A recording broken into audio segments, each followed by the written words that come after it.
BCH Podcast. I'm Bod. With me is ARW and James. Greetings.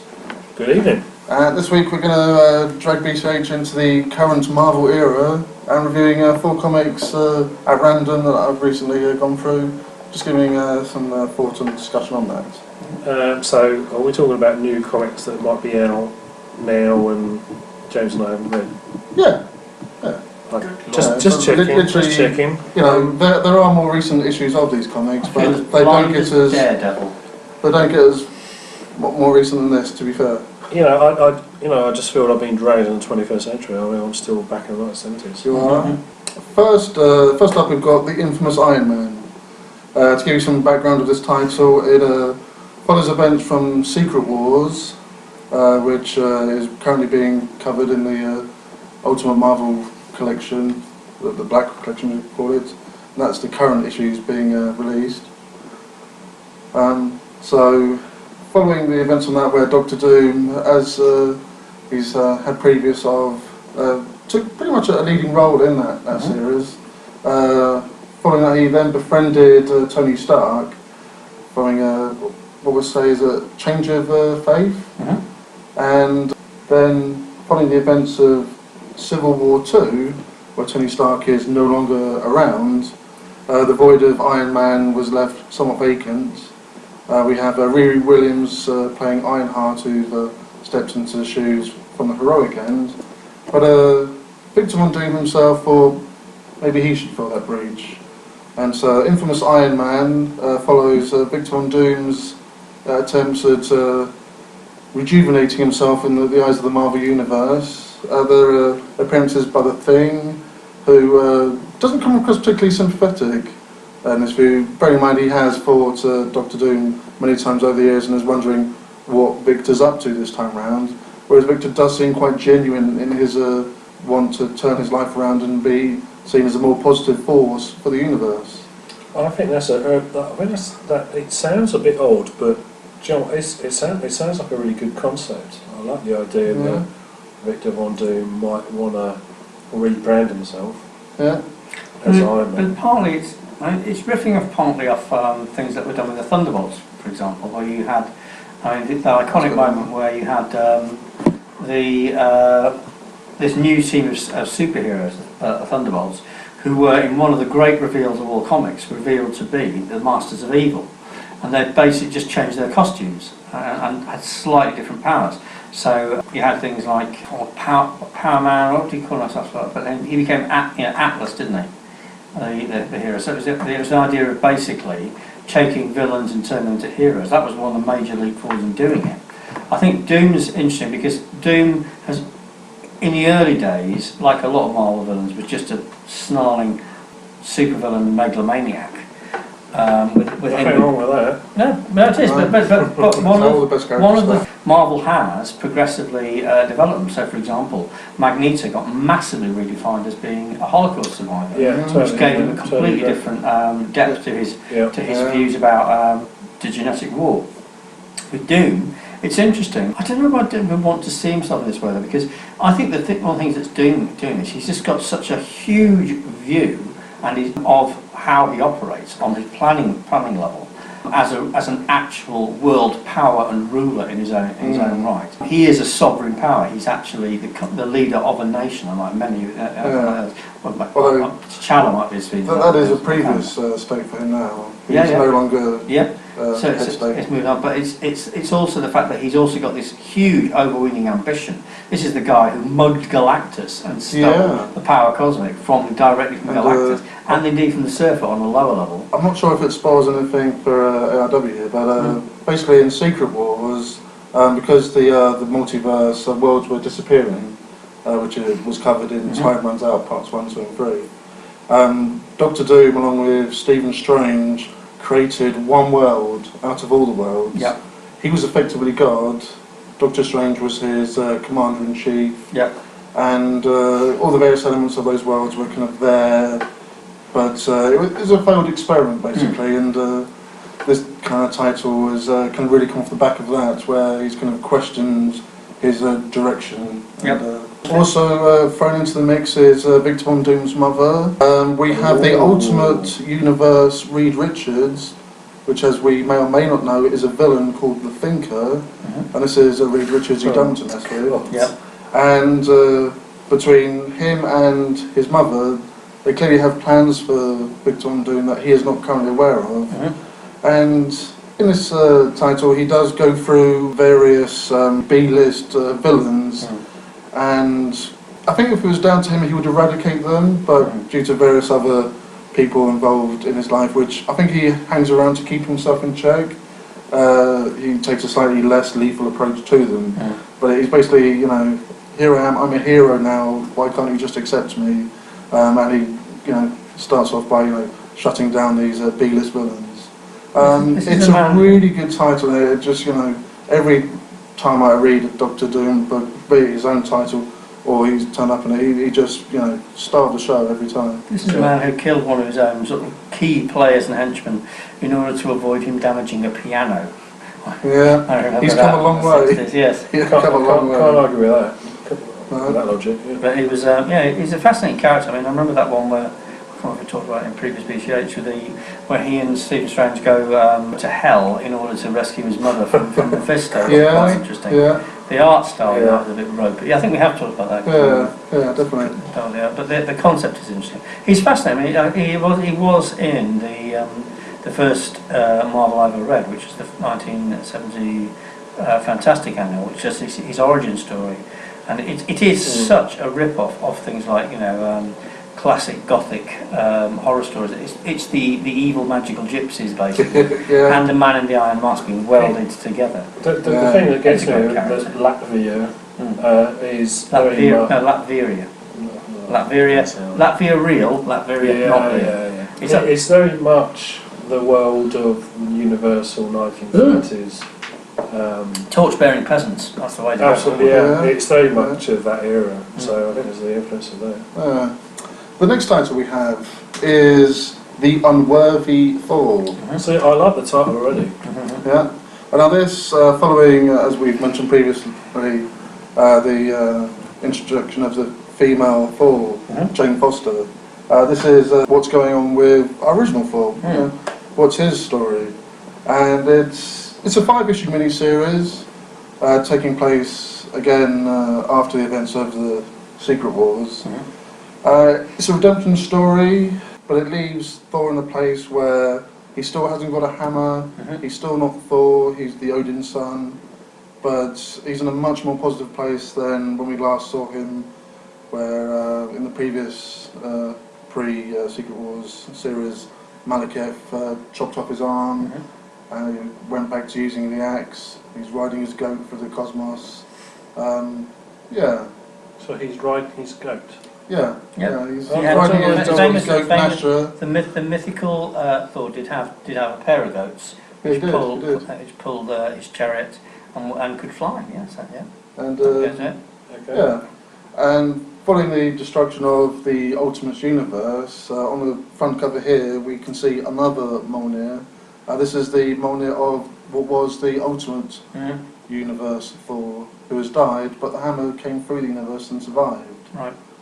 It must be said, at the end of the series, there is someone who the hammer calls to and picks it up, and that person was introduced in the main Thor series, whose ultimate fate, I think, is going to be decided this very month, if not next month, with what will be for issue 700 when they go back to original numbering. Cool. So it's all tying in very well, and progressing the Thor story of Odin's son. And again, with every Thor comic I read, I just really enjoy it. You know, it just. It's come a long way since Dr. Don Blake picking up his stick. Basically. Very much so. Yeah, but he was worthy and he got the power for him. So. Yeah. And that's arguable, because the thing is, of course, it's retcon that he always had been Thor. He is the Odin son. Originally he was. I'm not quite sure in continuity now whether Don Blake was Thor or some third party that picked them. From what I've read, Don Blake was Thor, but as a personality he chose to be it was from like, time to time. It was basically like a sort of guise put on him that being was Thor. Yeah. And always had been. And it wasn't a case of him sort of like being a random human being. Because the thing is, the original idea was just that more, it was like Shazam basically, wasn't it? Basically, you have these magical powers, you do something, you get your gizmo or your doohickey, and it gives you all this amazing power. Doohickey? Oh yeah, absolutely. It must be said, the events that led to the female Thor and the unworthy Thor, in their current status now, were covered in the, I think it was a 2-part series in the Ultimate Marvel Black Series called Original Sin, in which Nick Fury whispers something into Thor's ear, and from that point on he is no longer worthy. And I'm not going to spoil anything for you guys, but it's basically 3 words: Gore was right. And well, I think we all know what that means. Exactly. If you do read this series, you'll know what Gore meant. So it's basically like no God is worthy. And those 3 words just brought him to his knees, and he can no longer pick up Mjolnir. But no, a lovely mini-series, really enjoyed it. And personally, with the direction Marvel's going at the moment, I'm looking forward to the unworthy Thor becoming the Thor once more. I mean, from your description of that, and the Dr. Iron Man thing, that sounds quite appealing to me. So yeah, that's good. And then lastly, predictably, we have the biggest franchise I think we can argue. X-Men, the latest 2 titles. Sorry, who are the X-Men? A bunch of kids, mutants, if you will. Which interestingly, of course, Marvel have been trying to downplay and trying to upgrade the Inhumans, but this hasn't got traction. They were. It's a mistake. Does it? Now, these 2 series follow the very key, and you've just kind of alluded to, the X-Men versus Inhumans epic event of last year. Where it looked for a while like this will be the end of the X-Men, but in actual fact it was kind of bringing back to form of both series and giving the Inhumans one direction to go in, and the X-Men reinvigoration. I got there in the end. Thank you, James. Can we see a slideshow? Sure. X-Men Gold, the first title, follows the current X-Men team, if you will.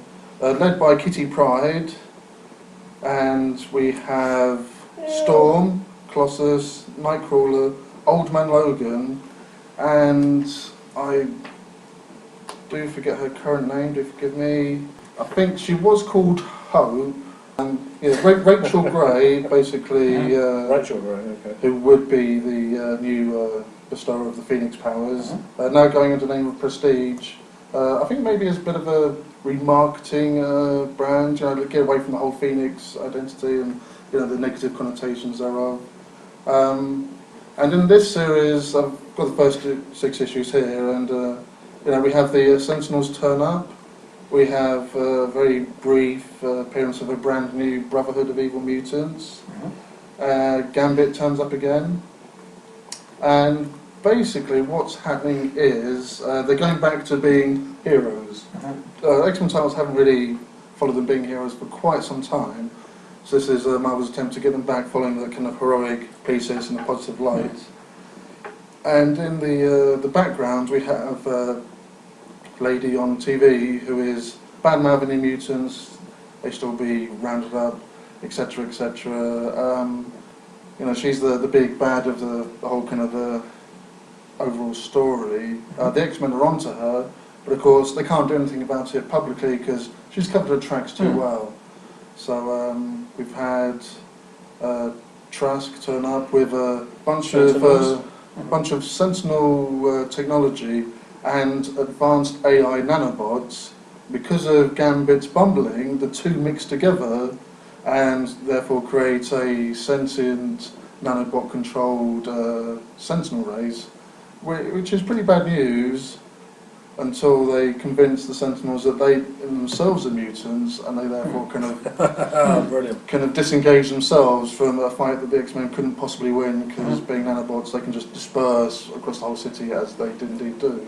So yeah, the first 6 issues kind of introducing the hero element to the X-Men again with the current crop of X-Men, and I've really enjoyed it. You know, it's been nice and fresh and hasn't been bogged down with a whole weight of what Cyclops did and what Magneto's done and da. It's just like, yeah, we're trying to be heroes again, and you know, there are reactions on the street of it's more mutants, run away, and other people who, you know, see their actions and react positively. So yeah, it's a nice reinvigoration for the title, I think. Then.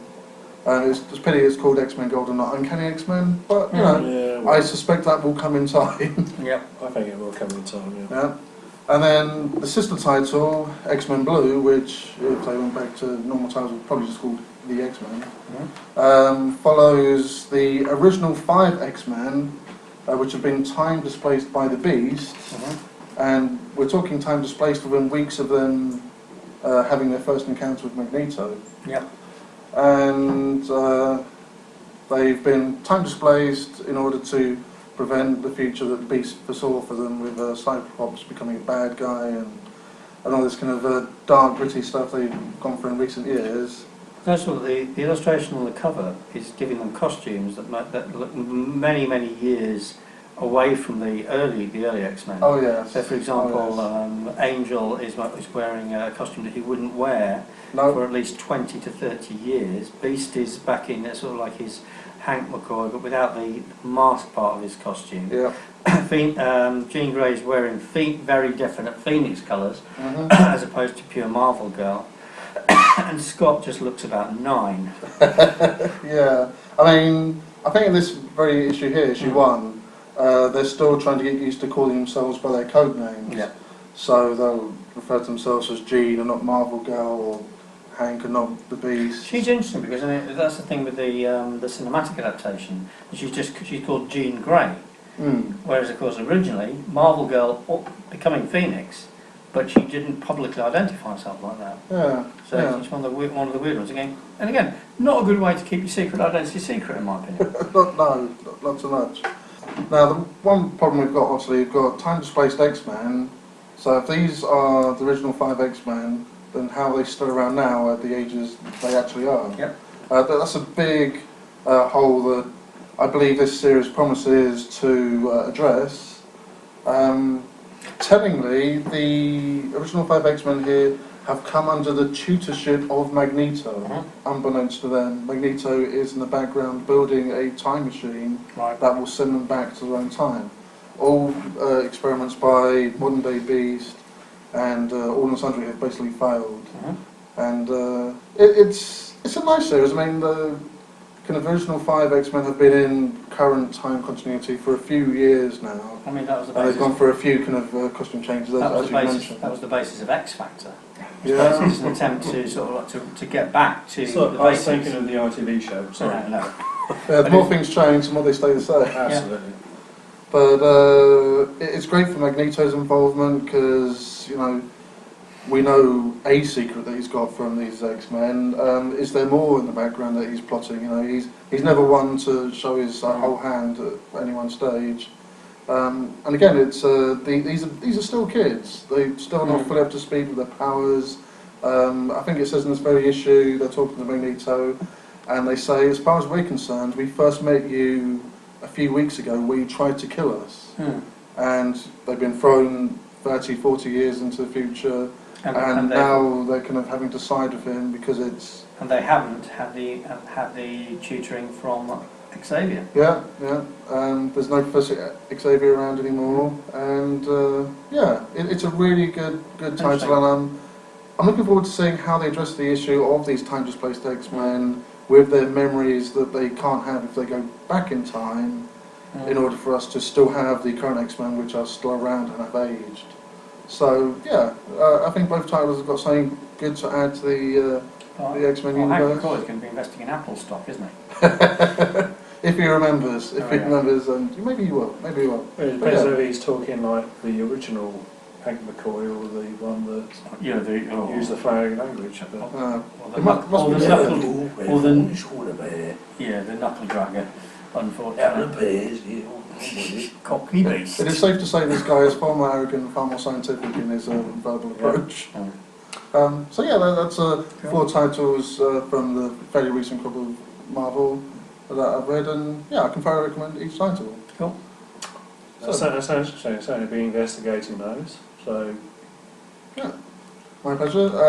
Hopefully we'll adjust more comics in the next series. And thank you for listening to me. And good night. Well, thank me for listening to you, and thanks to James for listening. Absolutely. So we are the time displaced. We're just comic heroes. Absolutely.